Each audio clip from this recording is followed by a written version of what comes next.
जय हिंद दोस्तों। तो कैसे हैं आप लोग। आशा करते हैं कि आप सभी लोग अच्छे और स्वस्थ होंगे। दोस्तों, जैसे कि आपको सभी को पता है कि हम हिंदी का पहला लेक्चर रस पढ़ा चुके थे।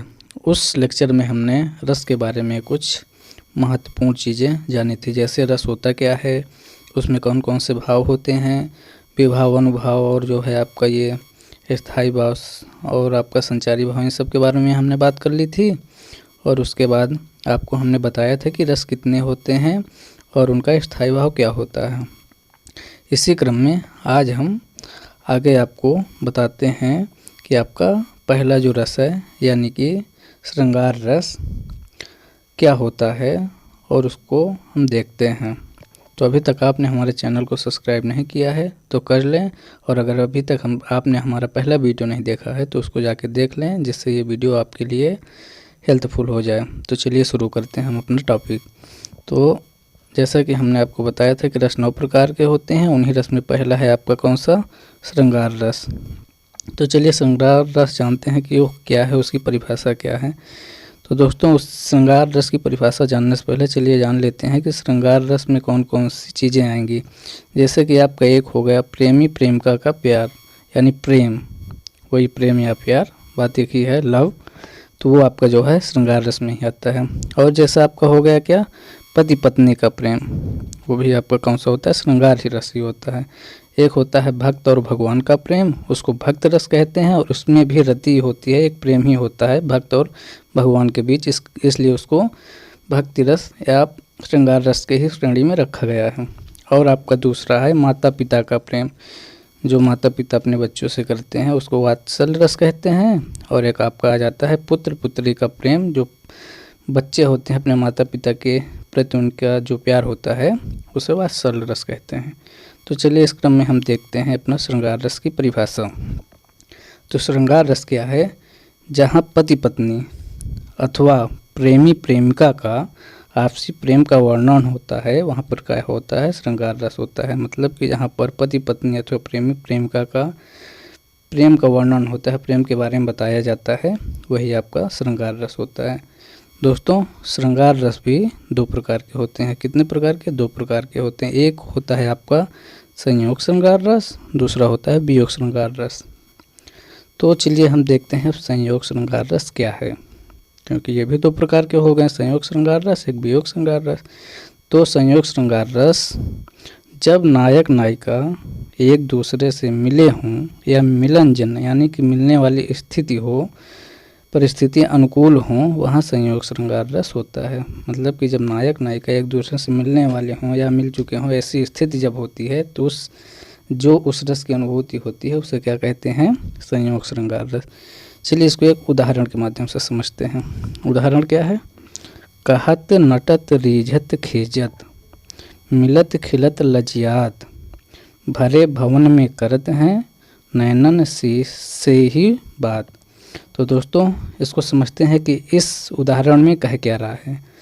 तो आपने देखा होगा कि कुछ लोगों की तो शादियां हो चुकी होंगी तो उनको अच्छी तरह से पता होगा, और जिनकी नहीं हुई होगी तो अपने परिवार में वो लोगों ने देखा होगा कि जब कोई नई नवेली दुल्हन आती है तो परिवार के सदस्य क्या करते हैं, उसको घेर के बैठ जाते हैं, क्योंकि वो दूसरे के घर से आई हुई होती है।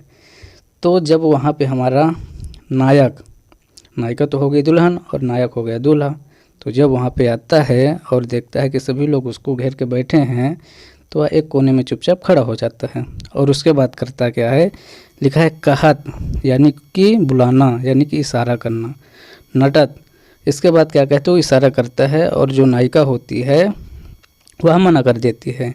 तो उसके बाद क्या लिखा है, खीझत, यानी कि वो जो है समझ जाती है नायिका जो होती है कि ये मेरे लिए ही कर रहा है, इसलिए वो प्रसन्न भी हो जाती है। यहाँ पे खींचना का अर्थ प्रसन्न होना भी है, कि क्या होता है, प्रसन्न होना।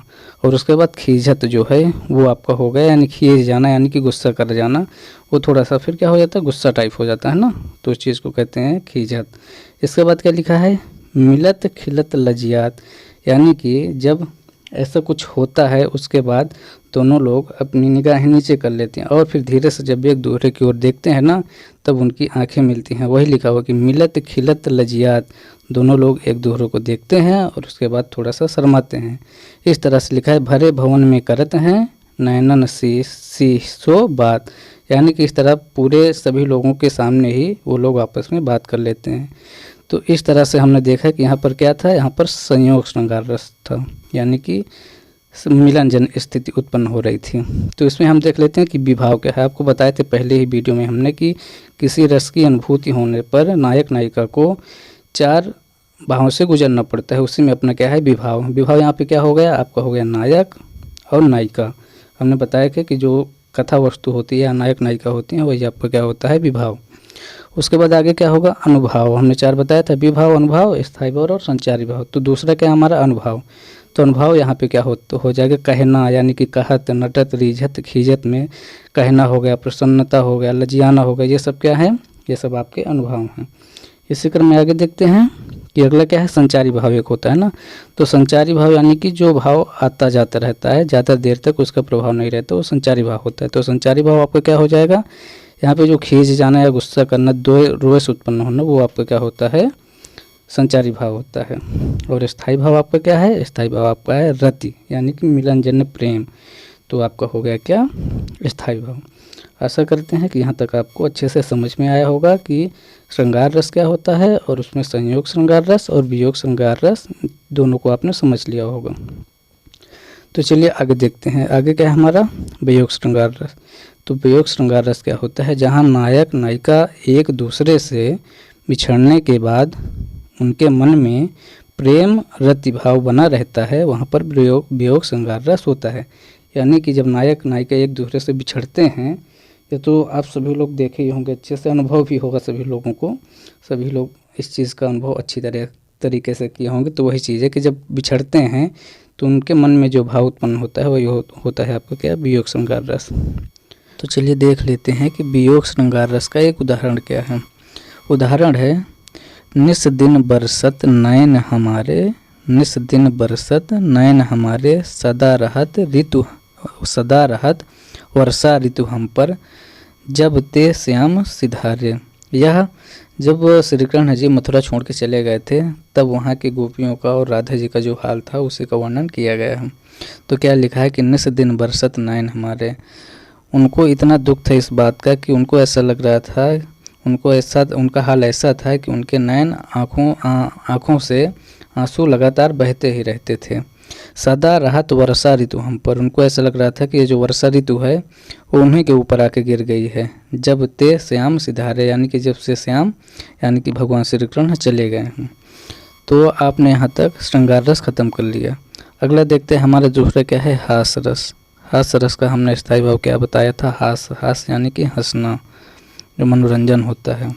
तो इसके चलिए परिभाषा देख लेते हैं कि क्या है, कि जहाँ किसी दृश्य को देखकर अथवा किसी घटना को सुनकर या किसी विकृति वेशभूषा को देखकर मन में हर्ष का भाव उत्पन्न होता है, वहाँ पर हास रस होता है। यानी कि जब कभी हमको ऐसा दिख जाए कि जो चीज़ नहीं होनी है वो चीज़ हो जाए, अनहोनी चीज़ हो जाए, और उसको देखकर मन में क्या हो, हंसी का भाव उत्पन्न हो, तो वहाँ पर समझ लीजिएगा कि किस बात रस की बात की जा रही है, वहाँ पर हास्य रस की बात की जा रही है। तो दोस्तों इसका एक भी उदाहरण ले लेते हैं, क्या है, आधा पात बबूल का। क्या है, आधा पात बबूल का, तांबे तनिक पिसान, लाला जी करने लगे छठे क्षमा से दान।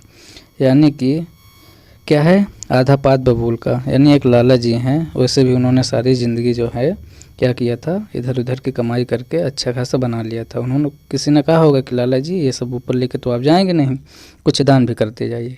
तो उन्होंने सोचा कि चलो दान करते हैं। और दान देखो कितना कर रहे हैं, कि आधा पात बबूल का, यानी कि सभी लोग आप बबूल के पेड़ को तो जानते ही होंगे, उसकी पत्तियाँ वैसे भी छोटी रहती हैं और उसमें भी कितना, आधा, उसकी भी आधी पत्ती। और तांबे तनिक पिसान, यानी कि पिसान कितना, तनिक, थोड़ा सा। लाला जी करने लगे छठे क्षमा से दान, यानी कि साल 6 महीने में वो दान करने लगे। तो ऐसे इस उदाहरण को देखकर ही आपको पता लग रहा होगा कि ये जो नहीं होना है, यानी कि आश्चर्यजनक बात है, यानी कि इसको पढ़ के ही आप सभी लोगों को हंसी आ रही होगी। तो जहाँ भी ऐसा कुछ अनुभव हो वहाँ पर क्या होता है, हास रस होता है। दोस्तों आज की वीडियो बस यहीं तक। अगले वीडियो हम रस के कुछ और भागों के बारे में बात करेंगे। तब तक के लिए धन्यवाद। जय हिंद।